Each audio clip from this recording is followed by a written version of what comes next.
The first time Nolan Mercer stepped into the marble lobby of Whitaker Auto Group, a security guard glanced at his boots, then at the grease-darkened cuffs of his jacket, and quietly angled his body as if a man like Nolan might accidentally wander too close to the wrong elevator. Nolan noticed. Men who had spent years being measured in doorways always noticed. He did not complain, because complaining had never bought cough medicine for a sick child or kept the heat running through a Michigan winter. He only shifted the frayed folder under his arm, looked past the polished floor, the silver reception desk, the wall-sized photograph of Meredith Whitaker smiling beside a prototype car, and reminded himself why he had come. Rent was due Friday. His daughter's inhaler had 2 puffs left.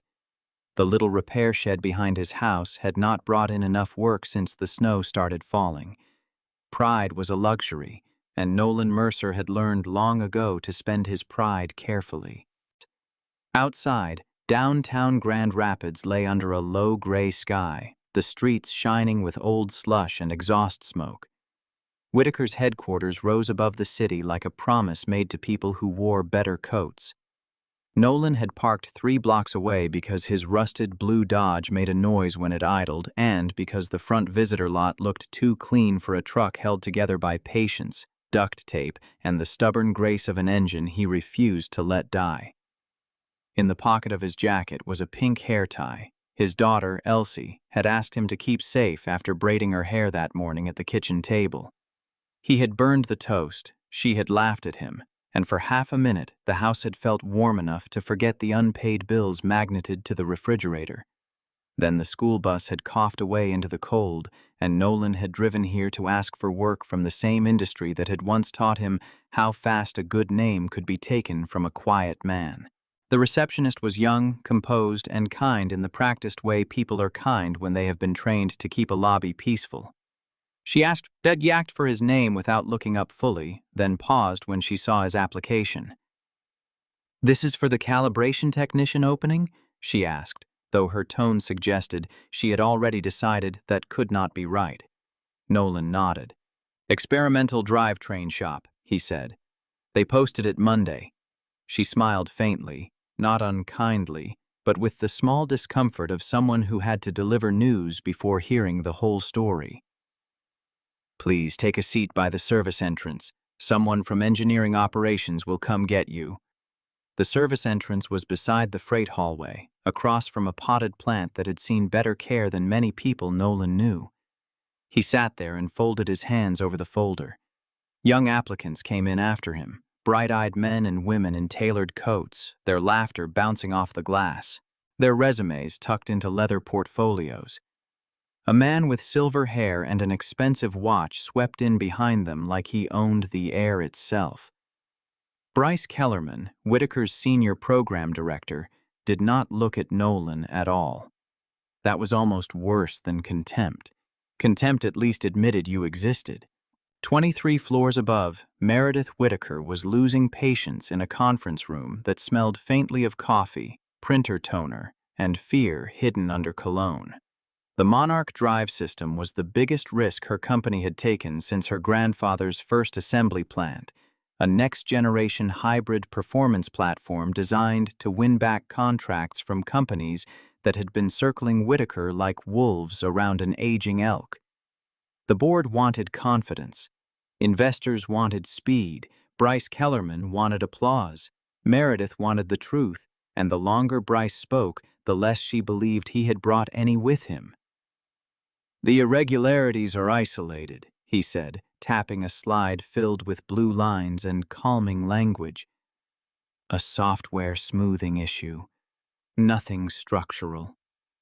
Across the table, Priya Desai, the lead systems engineer, kept her eyes down, but Meredith saw her fingers tighten around a pen. That small movement mattered more than Bryce's entire presentation. Priya did not waste fear.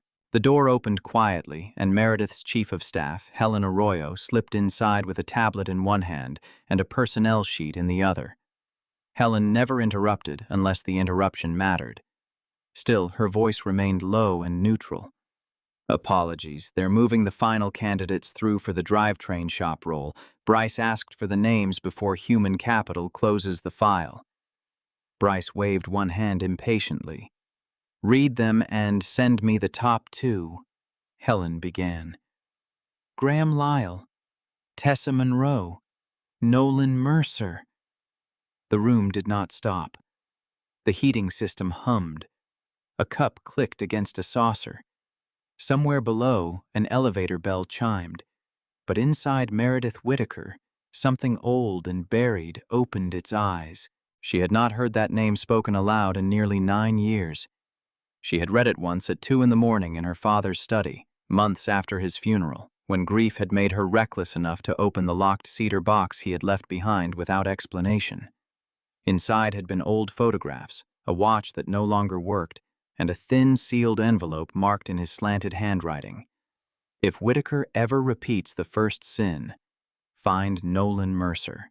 She had thought then that her father, Elias Whitaker, had been writing from confusion in the final fever of his illness. There were pages about a failed program called Orion, an experimental drive system from the company's darkest period, and references to a young mechanic engineer accused of causing a near-fatal test malfunction. Officially, Nolan Mercer had ignored safety protocol, signed a false clearance, and disappeared before the inquiry was finished. Unofficially, in Elias's private notes, Nolan had warned them first. Nolan had saved men inside the test bay. Nolan had been buried because someone powerful needed a scapegoat. Meredith's pen stopped moving. Bryce noticed before anyone else did. That was the trouble with men like Bryce. They missed the truth but never missed danger to themselves. A lobby applicant isn't relevant to this meeting, he said lightly. Especially not one for the shop floor. Meredith looked at Helen. Repeat the third name. Helen did. Nolan Mercer. Meredith asked for the file. Bryce chuckled, then stopped when no one joined him. Helen sent the application to Meredith's screen. Thin work history, independent repairs, contract diesel calibration, agricultural engines, emergency fleet maintenance, several gaps, no references from major companies, no degree listed, though the technical notes attached to the application had the clean density of a mind that understood machines from the inside out. Meredith scrolled once and saw, in the margin of a scanned diagnostic page, a phrase that made her throat tighten. Delayed thermal return under asymmetric load. It was the same phrase Priya had muttered last week when she thought no executive was listening. Meredith folded her hands. Bryce, continue with the Monarch update. Her voice was calm enough to fool the room, but beneath the table she wrote a note on the back of the agenda and slid it to Helen. Do not reject Nolan Mercer. Preserve interview recording. Keep Bryce out of the file. Helen read it once, gave no sign, and stepped back. Bryce resumed speaking, smoother now, though Meredith saw the faint strain at the corner of his mouth. He had known the name. She was certain of it. And if he knew it, then her father's warning had not been grief talking to itself in a locked room. It had been a map. Nolan's interview took place in a narrow room off the prototype shop, where the walls were painted a tired, institutional beige, and the fluorescent light made everyone look less human. Bryce did not sit. He leaned against the table with his arms crossed, turning the interview into judgment before it began. Beside him sat Warren Pike from operations, a man whose tie knot was too tight and whose expression carried the sour confidence of someone promoted for obedience. Priya had been asked to attend as technical witness, though Bryce had placed her at the far end of the room as if her presence were decorative. Mr. Mercer, Bryce said, lifting the résumé between 2 fingers. You've had an unusual career. Nolan looked at him steadily. That's one word for it. Warren smirked. Bryce's smile sharpened. No formal engineering degree listed. Several employment gaps, mostly garage work, fleet repair, farm equipment. Why would you imagine you belong in Whitaker's experimental drivetrain division? Nolan considered giving the answer he had practiced in the truck. Reliable, hard-working, fast learner. All the soft words poor men were expected to offer as apology for needing a chance. Instead, he said, "Because machines tell the truth when people don't. I know how to listen." The room went still for half a breath. Priya looked up. Bryce laughed softly, as though Nolan had performed a quaint little trick. "That might play well in a barn." Nolan did not react. "Engines don't care where they are." Bryce's eyes cooled. "And yet, companies do."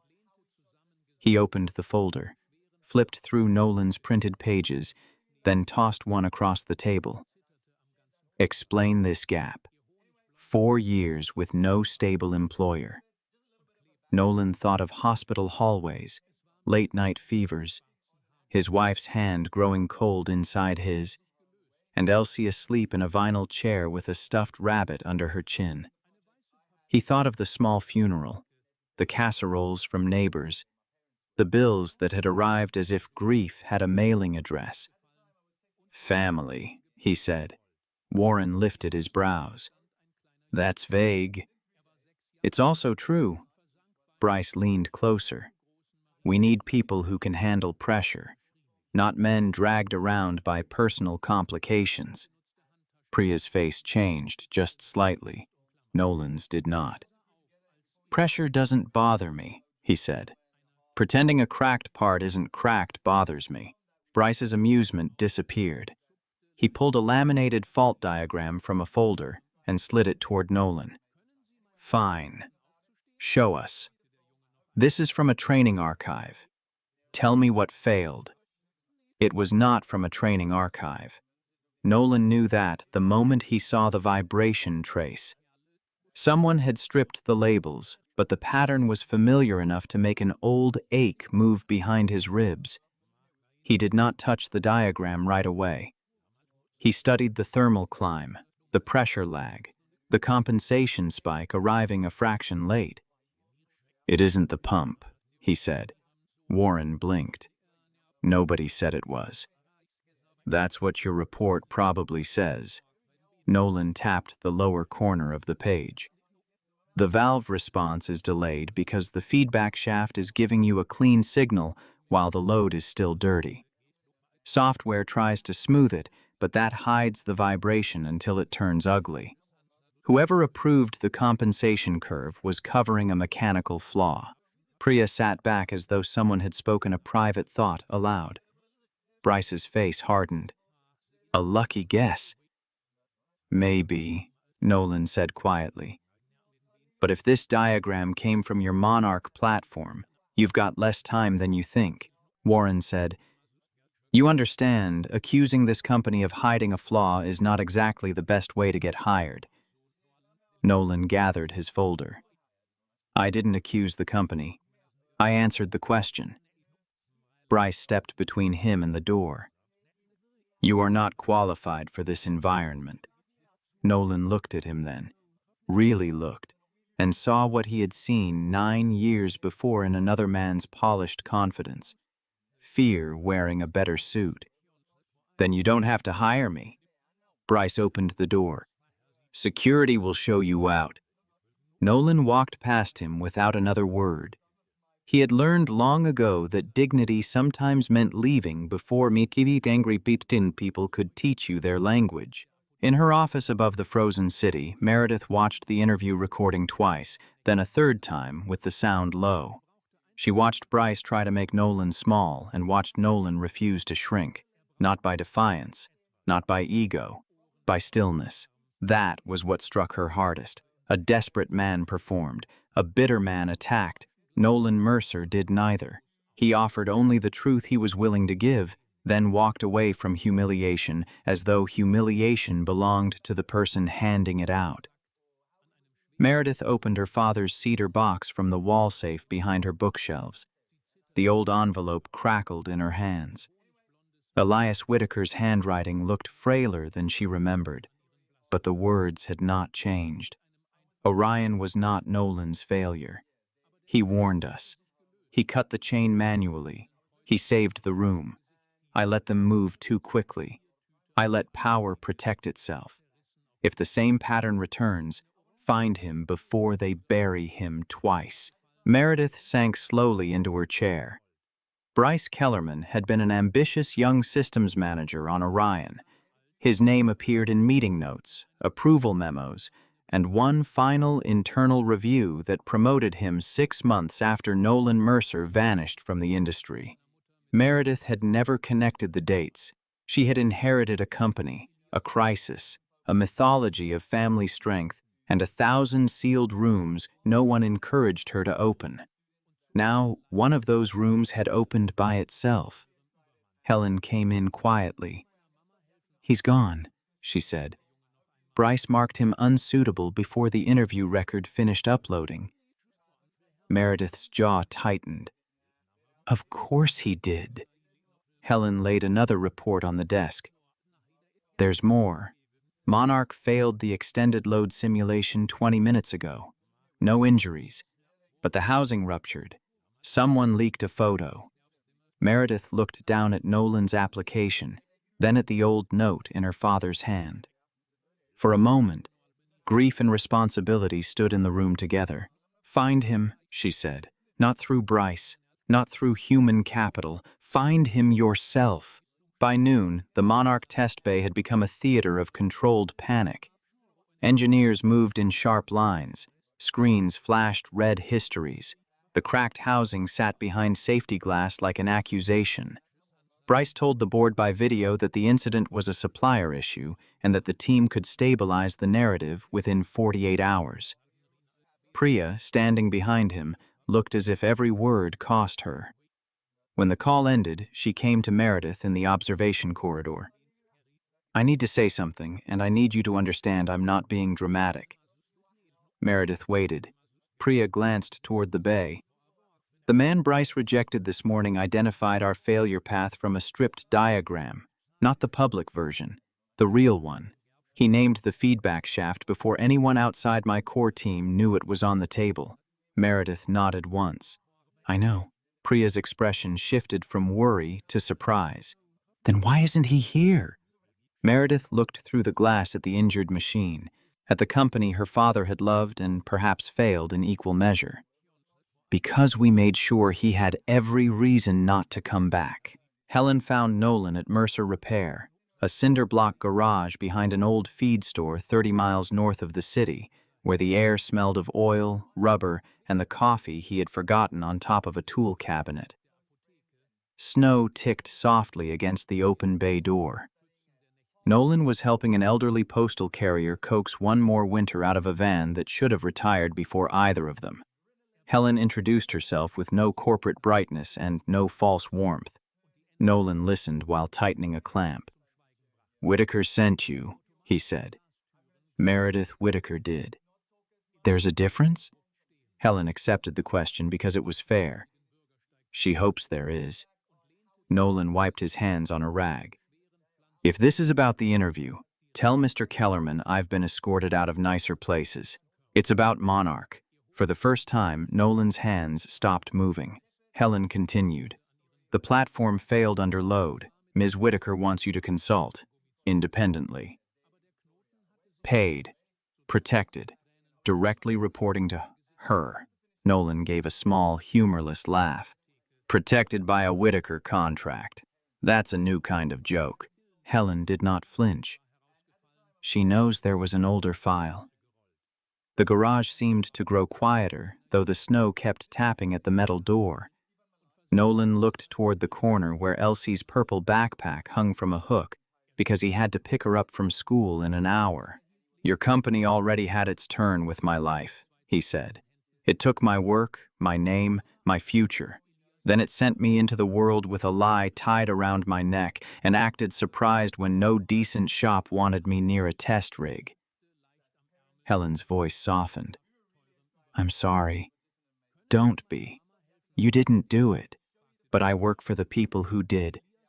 Nolan looked at her then, and his anger was so quiet it was almost mercy.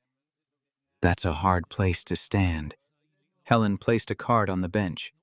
Meredith is trying to stand in the right one. Nolan did not pick it up. Tell her I came this morning for a job, not absolution. I needed steady hours and health insurance. That's all. I'm not walking back into Whitaker so they can use my hands and bury my name again. After Helen left, Nolan closed the van's hood and refused payment beyond what the old carrier could afford. Then he drove to Elsie's school with the heater rattling and the card still lying on his workbench. Elsie climbed into the truck wearing one glove and carrying a paper snowman with glitter glued crookedly across its belly. "Did you get the job?" she asked. Nolan looked through the windshield at the long line of parents in better cars. "Not that one." She studied him with the serious blue-gray eyes of a child who had learned too early when adults were sanding the truth down for her sake. "Are we okay?" He reached over and fixed the loose strand of hair stuck to her cheek. "We are." "That means no." He smiled despite himself. "That means I'm working on it." Elsie leaned against the seat, wheezing faintly from the cold. "You always fix things." Nolan put the truck in gear. "Not always. Most times." He drove home with the card in his mind like a spark he did not want near dry wood. That night, after Elsie fell asleep with her math worksheet under one hand, Nolan sat at the kitchen table beneath a light that flickered when the furnace kicked on. The house was small, rented, and tired, but he kept it clean. His late wife Mara's wedding ring hung on a chain beside the sink because Elsie liked to touch it before bed. Nolan opened an old metal box from the hall closet and took out what remained of his Whitaker years. A burned ID badge, 3 photographs, a copy of the accusation letter, and a torn page of calculations he had carried out of the Orion building in his boot, because he had known, even while alarms screamed, that someday somebody might need proof. Mara had believed him when no one else did. She had sat beside him through depositions that went nowhere and rejection letters that said nothing directly but meant everything. Then she got sick, and the fight became smaller. Medicine, groceries, childcare, heat. Survival had a way of turning justice into a thing you put on a shelf until your hands stopped shaking. Across town, Bryce Kellerman was not putting anything on a shelf.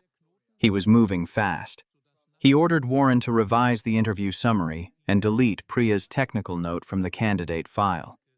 He called an attorney on Whitaker's internal risk team and asked whether an old separation agreement could be used to bar Nolan Mercer from proprietary systems access.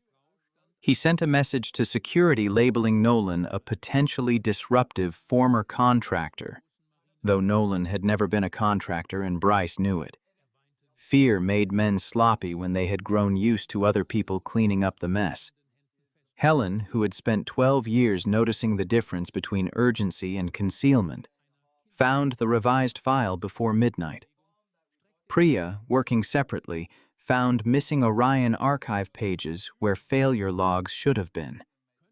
Meredith compared Nolan's old alleged confession signature with his application signature and felt the last fragile bridge to the official story give way. They were not simply facing an engine failure. They were facing an old lie that had learned to live in the walls. The next morning, Meredith went to Nolan herself. She did not bring cameras, lawyers, or the polished apology of a woman trying to buy forgiveness cheaply. Helen drove, then waited outside in the black company sedan, while Meredith crossed the icy gravel lot in boots not made for it. Nolan was replacing a starter on a county plow. He saw her reflection in the windshield before she spoke. "Ms. Whitaker," he said, "you found the place." "Helen did. She seems good at finding things." "She is." He lowered the wrench. "Your father was too, eventually." Meredith absorbed that. "You knew him?" "Not the way important people know each other. He came down to the Orion Bay after the accident, asked me 2 questions when everyone else had already decided the answers. I thought he might fix it." "He tried." Nolan's mouth tightened. Trying doesn't clear a man's name. Meredith took the folded page from her coat pocket and handed it to him. Nolan almost refused, then saw the handwriting. Elias Whitaker's words sat on the paper like a hand reaching too late across a river. Nolan read them once. His jaw worked, but he said nothing. Meredith looked at the old plow, the cracked concrete, the little office window where a child's drawing had been taped from inside. "I won't pretend I can give back what this company took from you," she said. "I can't. I also won't ask you to trust the name on the building. I'm asking you to trust what you see in front of you. Monarch is repeating Orion. If we run it blind, someone may get hurt. Maybe worse. You know that." Nolan folded the paper carefully. "And after I help, your board thanks me, your lawyers seal it, and Bryce retires with stock options." "No." Meredith's voice was quiet, but something in it held. "Not if the evidence says what I think it says." Nolan looked toward the road, where Helen sat waiting with the engine running. "Evidence has a funny habit of disappearing in your company. Then we record everything. Your findings, the inspection, the chain of custody. No non-disclosure before you see the machine. No private technical conclusions. If Monarch connects to Orion, I reopen Orion in front of the board." He studied her for a long moment. "You understand what that could do to Whitaker?" "Yes." "And you'll do it anyway?" Meredith looked tired for the first time. Not weak. Tired in the way honest people become tired when they have carried inherited pride too long. "I think my father spent his last strength asking me to." Nolan turned back to the plow and tightened the last bolt. "I have to pick my daughter up by 4. Meredith blinked, thrown by the ordinary sentence in the middle of corporate ruin. "We'll have you back by then." "No. If I come, I drive myself. I leave when I need to leave. And if anyone puts a guard between me and the door, I'm gone." "Agreed." "Priya Desai gets full technical authority beside me. Not Bryce, not Warren." "Agreed. And when the truth comes out, you say my wife's name too." Meredith's face softened. "Your wife?" Nolan looked down at the wrench in his hand. "Mara carried the lie with me. People forget the families of the accused. They suffer the sentence without ever being named." Meredith nodded. "Then we name her." When Nolan returned to Whitaker, security stopped him at the lobby desk. The same guard from the day before looked uncomfortable, one hand hovering over the phone. "Sir, I'm not authorized to—" Meredith's voice cut cleanly across the marble. "He's with me." She crossed the lobby in a dark wool coat, Helen at her shoulder, Priya just behind them carrying a tablet and a look of open relief. Bryce stood near the elevator bank, his expression rigid. Warren hovered beside him like a man hoping not to be seen while standing in plain sight. "Meredith," Bryce said, low and sharp, "this is reckless." Nolan did not look at him. He looked at the Whitaker emblem set into the wall, the same emblem that had once hung above the Orion Bay when alarms turned the world red. Meredith turned to the guard. "Mr. Mercer is an independent technical consultant reporting directly to my office. His access is unrestricted for the Monarch test area and archive review." The guard handed Nolan a temporary badge. Nolan clipped it to his jacket without ceremony. Temporary suited him fine. Trust should never be laminated too early. The Monarch Bay was larger than Nolan expected. All white light, steel platforms, reinforced glass, cables thick as wrists, and screens streaming the nervous language of machines under pressure. The damaged prototype sat opened under overhead lamps. Engineers watched from every corner with curiosity, suspicion, exhaustion, and the quiet hope people try to hide when they fear being disappointed. Nolan walked around the platform once without touching anything. He listened as Priya summarized the failures. He asked for raw audio, not filtered. He asked for original temperature curves, not board slides. He asked who approved the compensation layer, and the silence that followed told him almost as much as the files did.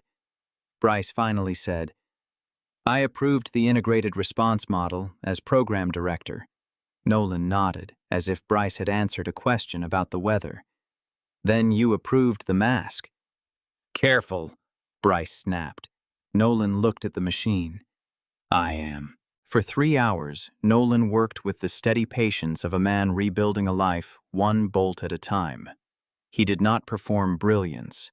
He practiced it. He asked a junior engineer named Matteo to run a secondary shaft tolerance check, then praised him when the numbers came back clean. He showed Priya where the valve timing drifted under mixed load, and she saw it so quickly that Nolan gave her the smallest nod of respect. He told Warren to stop touching the display filters unless he wanted to explain later why the evidence looked polished. Warren's face reddened, but he stepped back.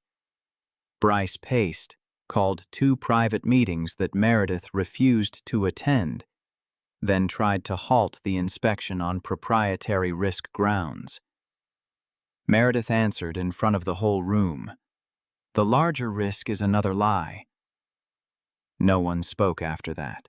At last, Nolan asked for the 3rd thermal return assembly to be removed. The part came free under the bright lamps, slick with oil, ordinary-looking to anyone who did not know how catastrophe liked to hide inside ordinary things. Nolan turned it in his hands and saw Orion. Not exactly. Time had changed the materials, the dimensions, the software, the name painted on the project door. But the moral shape of the failure was the same, a mechanical instability disguised by a compensation command. A shortcut approved because the simulation could be made to behave if no one asked what would happen under the kind of stress real drivers, real roads, and real weather always brought. "There it is," Nolan said. His voice did not rise. It did not need to. Priya closed her eyes for 1 second. Meredith looked at Bryce. Bryce looked at the door. Nolan placed the assembly on a clean tray. "Your valve is late because your feedback shaft is lying politely. The system believes torque has settled before it actually has. The software command smooths the trace so your dashboards look calm while the hardware is fighting itself. Run it long enough, it ruptures. Run it harder, it burns." He turned to the gathered engineers. "Orion did the same thing."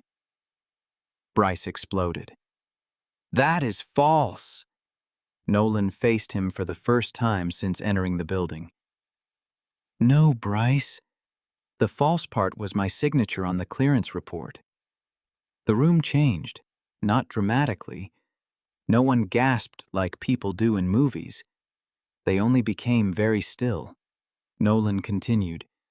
"I filed a warning 6 weeks before the Orion failure. I said the compensation layer was hiding a dangerous lag. My report disappeared. A clearance appeared with my name on it. During the final test, the reaction chain started climbing. I cut power manually from inside the bay because the remote shutoff failed. 3 men got out because I did. Then your review called me careless, unstable, and unqualified. You built 9 years of promotion on those words." Bryce's face had gone pale except for 2 hard spots of color high on his cheeks. "You have no proof." Nolan almost smiled, but there was no pleasure in it. "I used to think that mattered." Meredith turned to Helen. "Open the private archive." Bryce barked, "There is no private archive." Helen stepped to the console. "There is." Elias Whitaker had built old-fashioned redundancies because he had trusted machines more than executives, and perhaps in his final year he had trusted his daughter enough to leave her the key. The archive required 2 codes, one found in his cedar box, one embedded in a maintenance invoice he had preserved for no apparent reason. When the screen unlocked, the room filled with the blue-white glow of buried time. Orion test logs, internal memos, Nolan's original warning, a scanned note from Elias. I believe Mercer. Continue privately. Then an audio file, damaged but playable. Meredith hesitated before pressing it, because hearing the dead is never a technical act. Her father's voice emerged thin, old, unmistakable. He spoke of pressure from senior staff, of altered documents, of his shame in not stopping the scapegoating before illness took him out of the fight. He said Nolan Mercer had saved lives. He said Whitaker owed him the truth. No applause followed. Truth often enters a room without decoration. Priya checked metadata with 2 archive specialists. The timestamps held. The chain of records held. The signature on the alleged clearance failed comparison against Nolan's known hand. Helen produced a message Bryce had sent that morning instructing Warren to neutralize Mercer before he reaches Monarch. Warren looked as if his bones had loosened. Bryce said nothing for so long that his silence became an answer. Meredith stood beside the prototype, her family name shining on every wall, and felt the old pride of Whitaker change weight inside her. A legacy was not a crown. It was a debt. The board ordered a controlled demonstration for the following morning. Either Nolan's correction would stabilize Monarch, or Meredith would face a removal vote for handing the company's flagship platform to a man its own record still officially blamed for Orion. Bryce, though cornered, understood politics well enough to fight from the smoke. He told directors that Meredith was emotionally compromised by her father's guilt. He called Nolan a disgruntled former employee, a garage mechanic with a grudge, a liability wrapped in a sob story. Warren supported him until Helen placed the altered interview summary beside the original transcript and asked which version he preferred to defend under oath. Warren stopped supporting anyone after that. Priya requested full engineering authority for the repair, and Meredith granted it. Nolan requested coffee, shop towels, access to the unfiltered control layer, and permission to call his daughter before dinner. He called Elsie from a quiet hallway outside the bay. She answered on the second ring. "Did the fancy car place hire you?" "Not exactly." "Are you fixing something?" Nolan leaned one shoulder against the wall and closed his eyes. Behind him, the company hummed like a restless animal. "Trying to? Is it hard? A little? Hard like the furnace, or hard like Mom's old piano?" The question caught him in the chest.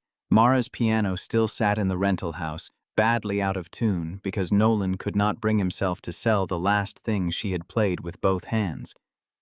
"Hard like the piano," he said. "Then go slow," Elsie said. "You always say forcing it breaks the strings." He laughed softly, and for the first time all day, the sound did not hurt. "That's good advice, Bug." "I know." When he hung up, Meredith was standing several feet away, close enough to have heard only his tone, not the words. "Your daughter?" she asked. Nolan nodded. "She's the reason I still answer the phone." Meredith looked toward the bay. "My father used to say the company was his child." Nolan slipped the phone into his pocket. "That's where men like your father get in trouble. Companies don't love you back. People do." Through the night, the Monarch team worked under lights so bright they erased the windows. Snow thickened outside. Vending machine coffee went cold. Engineers who had once dismissed Nolan as a lobby embarrassment now brought him readings without being asked. He corrected gently and precisely. "Don't chase the spike. Find what invited it." "That tolerance is legal, not safe." "A clean graph can still be a dirty truth." Priya matched him step for step, her earlier fear turning into fierce concentration. Mateo, the junior engineer, discovered a secondary mounting variance that would have been missed under normal schedule pressure. Nolan made sure his name went on the correction log. "Always write down who found the truth," he said. "That's how you stop someone else from stealing or burying it later." Mateo swallowed hard and nodded. Bryce made one final attempt at sabotage just before dawn. An essential control module ordered from a nearby validation lab was rerouted to a warehouse across the county due to an administrative correction from Bryce's office. Helen caught the change because she had stopped trusting coincidences before lunch the previous day. Meredith drove herself with Priya in the passenger seat and retrieved the module from a confused night supervisor who kept apologizing to the woman whose name was on the building. When the Kenai-Kibin returned, Bryce was waiting near the bay doors. "You're destroying the company to prove a moral point," he said. Meredith, carrying the boxed module against her coat, looked at him with a sadness that unsettled him more than anger would have. "No, Bryce. I'm finding out whether there's still a company worth saving." The demonstration began at 9 a.m. before the full board, legal counsel, senior engineering staff, and a safety crew that Nolan had insisted be doubled. He stood at the control station in a clean but faded work shirt, his temporary badge clipped crookedly to his pocket. Meredith stood behind the glass, not at the head of the room, but among the people who would have to live with the outcome. Bryce sat with the directors, face composed into injured dignity. Warren sat 2 chairs away from him, sweating. Priya initiated the sequence. The Monarch drive system turned over with a low metallic growl. At first the rhythm was rough. The old fear returned to the room in a wave. A director whispered something about shutting down. Bryce's fingers moved toward his phone. Nolan listened. Not to the alarms, not to the commentary, not to the years pressing against his back. To the machine. "Reduce load 3%, he said. Priya did. "Hold." The vibration steadied but did not vanish. "Now bring it back 0.5% every 10 seconds. Don't rush it." The temperature line climbed, trembled, then leveled. The torque curve smoothed. The delayed valve response tightened into alignment. What had sounded like a wounded animal began to sound like power under discipline. 5 minutes passed. 10. 15. The system held under a load profile that had ruptured it 2 days earlier. Priya's voice, usually controlled, shook just slightly when she said, "Thermal return stable. Shaft feedback stable. Torque variance within target." The safety chief confirmed. Then the independent validation monitor confirmed. The room remained silent for an extra second because people needed time to recognize the absence of disaster. When applause came, it was not loud at first. It built slowly, sincerely, like rain beginning on a roof. Nolan stepped back from the console. He did not smile broadly. He did not look toward Bryce. He only exhaled, and in that exhale was 9 years of being told he had broken what he had tried to save. The board meeting that followed did not feel victorious. It felt necessary, which was better. Meredith placed the Orion files, the forged clearance, the archive logs, Bryce's messages, Priya's technical analysis, Helen's chain of custody report, and Nolan's original warning before the directors. She did not dramatize. She did not soften. Whitaker Auto Group allowed a false record to stand for 9 years, she said. That false record damaged Nolan Mercer's career, his income, his family, and his good name. The same culture that protected that lie nearly allowed Monarch to repeat Orion. We will correct both today. Bryce attempted one final defense, speaking of context, pressure, incomplete memories, old systems, shared responsibility. Nolan listened without expression. When Bryce said, "Mr. Mercer has always had difficulty working within leadership structures," Priya turned toward him and said, "No, Mr. Mercer had difficulty working under men who preferred clean lies to inconvenient facts." That ended something in the room. Bryce was suspended pending legal action and referred to outside counsel for investigation. Warren was placed on administrative leave. Carter-like arrogance did not get a grand downfall because real justice often arrives in paperwork, revoked access, and doors that no longer open. The board voted to restore Nolan's professional record, issue a formal public correction, compensate him for documented losses, and credit him as the original Orion safety engineer whose warning should have prevented the failure. Nolan accepted the correction first. The money, he said, could be discussed after his name was clean. "My daughter is old enough to search the internet," he told them. "When she does, she's going to find the truth. That matters more than a check." Meredith's eyes lowered briefly. "She will." That afternoon, Meredith asked the engineering staff to gather in the test bay. No press, no staged banners, no music. Just the people who had watched the truth come back into the building, wearing worn boots and a work jacket. Nolan stood near the Monarch platform with his hands folded in front of him, uncomfortable under attention but unwilling to hide from it. Meredith faced him in front of everyone. "Mr. Mercer," she said, and her voice carried clearly through the bay. "Whitaker Auto Group wronged you. We took your warning, ignored it, altered the record, and allowed your name to carry blame that belonged elsewhere. My father knew part of the truth and failed to finish the correction before he died. I inherited that failure. Today, I am correcting it publicly inside this company, and we will correct it publicly outside these walls. Your wife, Mara, carried the cost of our silence. Your daughter inherited the shadow of it. On behalf of this company, I am sorry." Nolan looked down.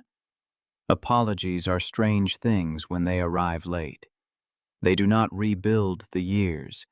They do not sit beside a hospital bed. They do not answer the nights a man spent wondering whether endurance was courage or merely the lack of options. But a true apology can open a window in a room that has had no air for a long time. Nolan lifted his head. "Mara believed me when nobody in this building did," he said. "So did a few people who had nothing to gain from it. I'm grateful you said her name." He looked around at the engineers, at Matteo, at Priya, at men and women who had almost watched another lie become procedure. A machine can fail because a part breaks. A company fails when people are afraid to speak, and other people profit from that fear. Don't make heroes out of the ones who tell the truth too late. Just listen earlier. No one moved for a moment. Then Priya began clapping. Matteo followed. Helen, the safety crew. The sound spread through the bay. Not wild, not theatrical, but steady and human. Bryce was not there to hear it. That was fine. The moment did not belong to him. In the weeks that followed, Whitaker changed in ways both visible and quiet. The Monarch platform was repaired and retested under protocols Nolan helped rewrite. Any engineer could file a safety objection into a protected record that no program director could alter. Compensation commands required independent review when masking hardware irregularities. Junior staff were encouraged to sign findings in their own names, and Nolan made a habit of asking the youngest person in the room what they saw, before the most senior person explained why it could not matter. Meredith offered him a permanent executive role with a salary that made him stare at the page longer than he wanted anyone to notice. He declined the title twice before accepting a different one: Lead Mechanical Integrity Consultant. "Integrity is the work," he told her, "not management." Meredith agreed, and for once, Whitaker's lawyers wrote exactly what a plain-spoken man asked them to write. Nolan did not become polished. He did not buy a mansion or trade his old Dodge the first time a dealership manager offered him a company vehicle. He did replace the windshield. He paid the overdue medical bills. He bought Elsie a new winter coat, blue with silver buttons, and watched her twirl in the kitchen as if warmth itself could be beautiful. When the public correction went live on Whitaker's website, he sat beside her at the table and let her read it. She stumbled over words like exonerated and formal restoration, then stopped at Mara's name. "They wrote Mom in it," she whispered. Nolan nodded because speaking would have broken something loose. Elsie leaned against him, small and warm, and said, "I knew you didn't do the bad thing." He kissed the top of her head. "You and your mom. That made two of you. Now everybody knows." Nolan looked at the screen, at the name that had once been used as a warning and was now written cleanly at last. "Not everybody," he said. But enough. The internal showcase for Monarch took place on a clear, cold morning in February, with sunlight pouring through the headquarters glass and turning the lobby floor gold instead of gray. The old Orion drive assembly had been moved from storage and placed near the entrance, not as a trophy, but as a lesson. A small plaque told the corrected history without hiding behind vague language. Nolan stood at the edge of the crowd while Priya presented the Monarch system, giving credit to the entire team and lingering longest on the new safety culture that had saved the platform from becoming another polished disaster. Meredith spoke briefly after her, not like a billionaire protecting a brand, but like a daughter, finally brave enough to tell the truth about her inheritance. "A legacy is not preserved by denying its mistakes," she said. "It is preserved by correcting them." Her eyes found Nolan's in the crowd. Whitaker survived once because a man it chose to forget refused to let others die for a lie. We will not forget him again. Afterward, when the crowd thinned and executives drifted toward catered coffee, Nolan found himself standing before the Orion display. The metal casing had been cleaned, but one scorched edge remained visible beneath the clear protective cover. He appreciated that. A scar covered too perfectly becomes another kind of lie. Meredith joined him without speaking at first. For a while, they watched employees pass through the lobby, some glancing at the plaque, some stopping to read it fully. "I used to think my job was to protect what my father built," Meredith said. Nolan kept his eyes on the old machine. "Maybe it is. I nearly protected the wrong part. Most people do at least once." She looked at him. "And you?" He smiled faintly. "I protected anger for a long time. Thought it was the same as remembering. It isn't." Meredith took that in. Whatever had begun between them was not romance dressed up for a closing scene, not a sudden softening that erased class, history, or pain. It was respect, cautious and earned. It was two people standing beside an old failure and choosing not to let it keep writing the future. Near the main doors, the security guard who had once angled his body against Nolan approached with embarrassment plain on his face. "Mr. Mercer," he said, holding out a permanent badge, "Ms. Arroyo asked me to give you this." Nolan accepted it. The badge was simple, white and silver, with his name printed correctly beneath the Whitaker emblem. Not temporary, not visitor, not escorted. He looked at the guard, who seemed ready for a rebuke. Nolan gave him none. "Cold one out there," he said. The guard blinked, then nodded. "Yes, sir." That was all. Sometimes mercy was not a speech. Sometimes it was letting a man stand inside his own regret without pushing him down. Nolan stepped through the front doors into the bright winter air. His phone buzzed. A message from Elsie waited on the screen. "Don't forget spaghetti. Also, I got 100 on spelling." He smiled, wider this time, and typed back that spaghetti and celebration ice cream were both approved. Behind him, beyond the glass, the Monarch system ran in the test bay with a smooth, steady sound that could almost be mistaken for peace. Meredith stood inside the lobby watching for a moment, then turned back toward the company that was hers now, in a way it had not been before. Nolan crossed the lot toward his old blue Dodge, his boots crunching over salt and melting snow, the new badge heavy in his pocket, and his daughter's pink hair tie still looped around his finger. He had not come to Whitaker looking for revenge.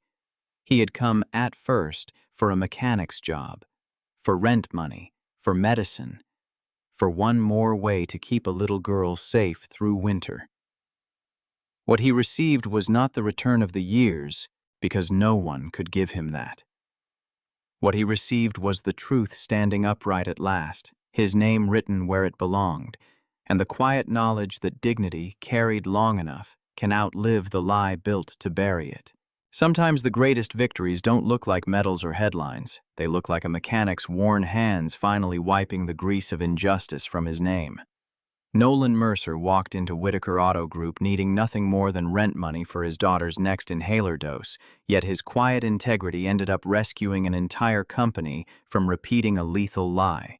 His story reminds us that truth spoken steadily will outlast every polished deception, and that dignity carried through years of struggle can still open doors no resume can unlock. When systems fail, it is often because people choose comfort over courage. But one person who listens to the machine and to his conscience can reroute disaster into redemption. The lesson is simple but heavy. Never underestimate the power of doing the right thing when no one is watching. The ripple of your honesty might just become someone else's lifeline tomorrow. If this story moved you, drop a comment about a time you stood up for the truth, or wish you had, and let's learn from each other. And if you want more real-life dramas that light a spark of hope, hit that subscribe button and ring the bell so you never miss a chapter. Your voice keeps this community rolling forward with purpose.